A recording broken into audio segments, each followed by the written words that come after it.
C M کے پی کے نے اپنی سو کالڈ اسٹریٹ موومنٹ کے دوران پھر سے ایک ایسی بات کی ہے کہ جس سے قومی مفاد متاثر ہوا ہے. میری ان کی کسی اور بات سے اختلاف میں کر سکتا ہوں، لیکن میں اس پہ بات کرنے نہیں آیا. ان کی کسی سیاسی تقریروں کے حوالے سے، سیاسی باقی معاملات پہ، دہشت گردی کے حوالے سے انہوں نے پھر ایک دفعہ ابہام پیدا کیا ہے.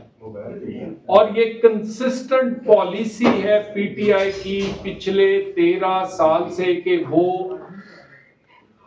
قومی بیانیے کی بجائے قومی بیانیے پر ابہام پیدا کرتے ہیں. دہشت گردوں کو دہشت گرد کہنے سے گریز کرتے ہیں اور ایسی بات کرتے ہیں کہ لوگوں کے، عام آدمی کے ذہن میں ڈاؤٹ پیدا ہو. ہمارے دو ہمسائے، ایک انویسٹ کر رہا ہے، دوسرا اس کو امپلیمنٹ کر رہا ہے.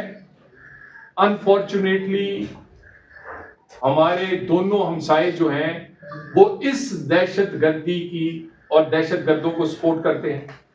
سی ایم کے پی نے پھر ایک دفعہ کراچی میں کہا کہ ہمیں افغانستان کو ثبوت دے دینے چاہیے اگر وہاں سے دہشت گردی ہو رہی ہے. کیا ابھی تک آپ کو یہ نہیں پتا کہ دہشت گردی کہاں سے ہوتی ہے، کہاں اس کے کیمپس ہیں، کس جگہ ٹریننگ ہے، کون انہیں سپورٹ کرتا ہے، کون وہاں سے تشکیلیں اور گروپس بنا کر بھیجتا ہے، کون انہیں انٹر کروانے کے لیے افغانستان اپنی سرکاری فورسز کو استعمال کرتا ہے. کتنے ممالک نے یہ بات کی؟ کسی ایک ملک نے نہیں. دنیا کے 2 درجن ممالک ایسے ہیں جو اس بات کی نشاندہی کر چکے ہیں کہ دہشت گردی افغانستان سے ہو رہی ہے. اور اس بات کو اب تقریباً سارے متفق ہیں کہ تقریباً 2 درجن انٹرنیشنل دہشت گرد آرگنائزیشنز کے فٹ پرنٹ جو ہیں وہ افغانستان کے اندر. اور کیا سی ایم کے پی اپنے آئی جی سے یا اپنے کسی اور سے پوچھیں کہ جو تشکیلیں آ رہی ہیں اس میں 70% افغان شہری خود شامل ہیں؟ کاروائی کر کے جاتے کہاں ہیں؟ کہاں سے کاروائی کرنے کے لیے آتے ہیں؟ ٹریننگ کیمپس کہاں پہ ہیں؟ یہ سارے کے ساری چیزیں اگر یہ افغانستان میں ہیں تو ابہام پیدا کرنے کی کیا ضرورت ہے؟ اور یہ اب آپ ابہام جان بوجھ کے پیدا کرتے ہیں. ہم آپریشن نہیں ہونے دیں گے، افغانیوں کو، غیر قانونی افغانیوں کو واپس نہیں بھیج سکتے، ان پر ایکشن کی بجائے ان سے بات چیت ہونی چاہیے. یہ نرم رویہ، یہ نرم گوشہ، اس کی کوئی وجہ ہے؟ کوئی تو ایسی عزیزداری یا کوئی تو آپ دونوں کے درمیان کوئی ایسی چیز مشترک ہے. میں آن ریکارڈ یہ بات کہہ رہا ہوں، 11 سال سے پی ٹی آئی کے کسی اہم عہدیدار پہ، کسی وزیر، مشیر اور لیڈر پر حملہ نہیں ہوا. اور اس 11 سال میں پاکستان کی تمام سیاسی اور مذہبی جماعتیں جو کے پی کے میں موجود ہیں، وہ چھوٹی ہیں یا بڑی ہیں، ان پہ حملے ہوئے ہیں. کیوں؟ کیونکہ وہ بولتے ہیں دہشت گردوں کے اگینسٹ، اور آپ ابہام پیدا کرتے ہیں عام لوگوں کے ذہن میں، ابہام پیدا کر کے گنجائش پیدا کرتے ہیں کہ وہ ٹی ٹی پی ہو، باقی دہشت گرد گروپس ہوں، وہ کے پی میں آپریٹ کر سکیں اور وہ ان کو کوئی ان کے اگینسٹ ایکشن لینے میں مشکل ہو، اور عام آدمی جو ہے اس کی کسی حد تک ہمدردی جو ہے وہ اس سائڈ پہ جائے. یہ بات پہلے بھی کئی دفعہ ہوئی ہے. بانی پی ٹی آئی کا ٹویٹ آج بھی موجود ہے کہ اے ایل پی پہ حملے اس لیے ہوتے ہیں کہ کوئی دہشت گردی کے خلاف کھل کے بولتے ہیں. آپ کا سپوکس پرسن، آج کے دن تک بھی دہشت گردوں کو کھل کے اس کی نہ مذمت کرتا ہے، نہ سامنے آ کے وہ ہماری سیکورٹی فورسز کے ساتھ کھڑا ہونے کی بات کرتا ہے۔ اسٹریٹ موومنٹ میں 3 صوبوں میں آپ چلے گئے، کے پی، پنجاب اور اب سندھ، کسی اسٹریٹ میں آپ کو کوئی شہید نہیں ملا، کوئی شہید کا گھر نہیں ملا کسی اسٹریٹ میں کہ اس کے ساتھ بھی کھڑے ہو جاتے۔ جہاں بھی آپ گئے ہیں آپ نے قومی بیانیے کے اگینسٹ آپ پوزیشن لیتے ہیں،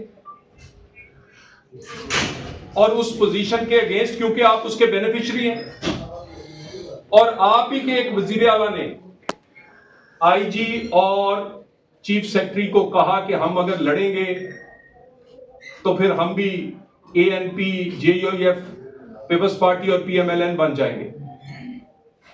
یعنی سیاسی فائدہ لینے کے لیے اور بزدل ہونے کی وجہ سے 2 وجوہات کی بنا پر آپ یہ سٹینڈ نہیں لینا چاہتے، اور آپ کی آنکھوں کے سامنے ہزاروں لوگ شہید کیے گئے ہیں، اور سب سے زیادہ واقعات کے پی میں ہوئے ہیں، اور 2025 میں پاکستان کی تاریخ کا سب سے زیادہ واقعات ہوئے ہیں۔ کوئی 25% سے زیادہ واقعات پچھلے سال سے 2024 میں ہوئے ہیں، اور میجورٹی واقعات جو کے پی میں ہوئے ہیں۔ اسی لیے تو آپ سی ٹی ڈی نہیں بناتے۔ آدھے سے زیادہ اضلاع میں کاؤنٹر ٹیررزم فورس نہیں ہے۔ کے پی کے ایک بھی ڈسٹرکٹ میں سیف سٹی اس لیے نہیں بنایا جاتا کہ سیف سٹی ہونے سے ہو سکتا ہے دہشت گردوں کی نقل و حرکت اور کارروائی سے پہلے اور بعد میں وہ گرفتار ہو سکتے ہیں۔ آج کے دن تک پشاور میں بھی آپ نے 25 سے 30% کیمرے لگائے ہیں، وہ بھی 75% نامکمل ہے۔ دانستہ آپ کر رہے ہیں، دانستہ آپ نے فورینزک لیب نہیں بنائی، دانستہ کاؤنٹر ٹیررزم کے اداروں پہ آپ نے پیسے نہیں خرچے۔ آپ کا ایمان بھی متزلزل ہے اور آپ کی سیاسی ول بھی، کیونکہ آپ بینیفیشری بننا چاہتے ہیں اس مبہم بیانیے کے۔ میں دوبارہ آپ کو بتا دوں، کوئی وزیر اعلیٰ ہو یا کوئی عام رہنما، قومی بیانیے کے اگینسٹ کوئی بات چیت، کوئی گفتگو، کسی قسم کی ابہام یا مبہم گفتگو برداشت نہیں کی جائے۔ آپ سٹریٹ موومنٹ چلائیں، 100 دفعہ چلائیں، سیاسی تحریک چلائیں، 100 دفعہ چلائیں، لیکن پاکستان کے استحکام اور پاکستان کے اگینسٹ وہ دہشت گرد جنہوں نے نہ ہماری مسجد چھوڑی ہے، نہ مدرسہ، نہ بازار چھوڑے ہیں، نہ اسکول، جنہوں نے نہ بچے چھوڑے ہیں، نہ سیکورٹی فورسز، آپ ان کے بارے میں اگر بیانیہ بنانے کی یا نرم رویہ رکھنے کی کوشش کریں گے تو یہ ناقابل برداشت۔ جہاں پر انہیں پھینکنا ہے، اتنی ہمدردی ہے تو تشریف لے جائیں وہاں افغانستان۔ کوئی یہ ناقابل برداشت ہے۔ یعنی ایک سائٹ پہ 1200 سے زائد لوگ ہمارے شہید ہو گئے ہیں۔ کتنا خون چاہیے آپ کو اور کہ جس سے آپ کی غیرت آ سکے، یا آپ میں کوئی پاکستانی ابھر سکے، یا آپ میں کوئی ایمان کی رتی سامنے آ جائے؟ کتنے لوگوں کے سر اٹھا کر اس کے فٹ بال کھیلے گئے ہیں، کتنے لوگ ہمارے بچے بچیاں ہیں جو یتیم ہوئے، اور کتنے ایسے بچے بچیاں ہیں جنہیں بمبوں سے اڑا دیا گیا ہے۔ 60 سے 70% واقعات کے پی کے میں ہوئے ہیں۔ سٹریٹ موومنٹ چلانا ضروری ہے یا وہاں پر شہداء کے ساتھ کھڑے ہونا، سیکورٹی فورسز کے ساتھ کھڑے ہونا ضروری ہے، دہشت گردوں کے سامنے کھڑا ہونا ضروری ہے؟ آپ سمجھتے ہیں اور آپ کا بانی سمجھتا ہے کہ جتنا ملک میں انتشار ہوگا، جتنا فساد ہوگا، اتنی ریاست کمزور ہوگی، ریاست کمزور ہوگی تو بلیک میل ہوگی، بلیک میل ہوگی تو پھر میرا فائدہ ہوگا۔ اسی لیے آپ آئی ایم ایف کو خط لکھتے ہیں، اسی لیے پاکستان کے اگینسٹ باہر لابنگ کرتے ہیں، اسی لیے آپ دہشت گردوں کے لیے نرم رویہ رکھ کے ریاست کو وہاں سے بلیک میل کرنے کی کوشش کرتے ہیں. یہ ساری چیزیں بار بار آئیڈینٹیفائی کی گئی ہیں. کوئی نرمی نہیں رکھیں گے, کسی چیز کا خیال نہیں کریں گے. اگر کوئی ایک لفظ بھی دوبارہ کے پی یا آپ کے کسی رہنما کی طرف سے دہشت گردوں کے حق میں آیا, مبہم ہوا, آپ نے ابہام پیدا کیا, کلیئرٹی سے سن لیں, پاکستان میں دہشت گردی کی گنجائش نہیں. ہر دہشت گرد کو وہی انجام ہوگا پاکستان میں, وہ کسی مذہب, کسی فرقے, کسی ملک سے تعلق رکھتا ہو, جو کسی شفاق آدمی کے ساتھ ہونا چاہیے. کسی ہمدرد کو وہی ٹریٹ کیا جائے گا جو دہشت گردوں کے ساتھ ٹریٹ کیا جاتا ہے.